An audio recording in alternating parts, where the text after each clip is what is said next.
गतकाली समस्तक मुंड गोल हो जाइथिला। गाँ ठारू सहर समस्ते आकाश रे देखिथिले एमिति दृश्य आ समस्ते थरी जाइथिले।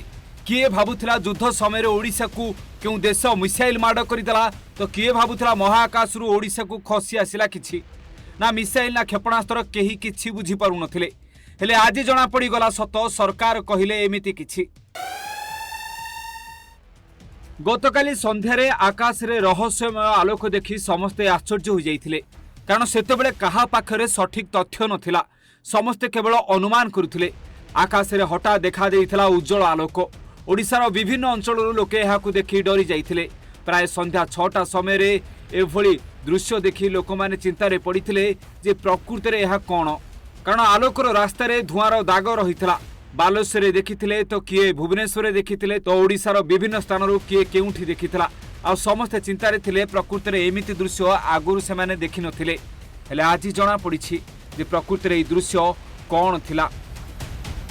हाँ आज्ञा, सरकारक तरफरु दिया जाइछि सूचना जे तारा अस्त्र शस्त्रर सफल परीक्षण करा जाइथिला काली। आउ ताहार दृश्य थिला एहा, माने गतकाली 8 मे 2026 रे ओडिशा उपकूल रे डीआरडीओ एवं भारतीय वायुसेना द्वारा टैक्टिकल एडवांस रेंज आगमेंटेशन बा तारा अस्त्रर प्रथम उड़ान परीक्षण सफलतार सहित शेष होईछि।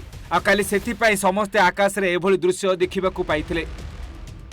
यह भारतर प्रथम स्वदेशी ग्लाइड वेपन सिस्टम। तबे तारा साधारण हार्डवेयर गुडी को सूक्ष्म भावे लक्ष्यभेद करि पारुथबा प्रिसिजन गाइडेड अस्त्र रे परिणत करिथाए।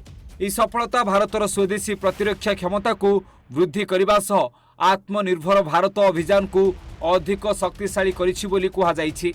तेबे एभली दृश्य काली देखि लोकमाने चिंतारे पड़ जाइथिले जे प्रकृति रे दृश्य केउ कारण पई एभली आकाश रे सृष्टि होइथिला।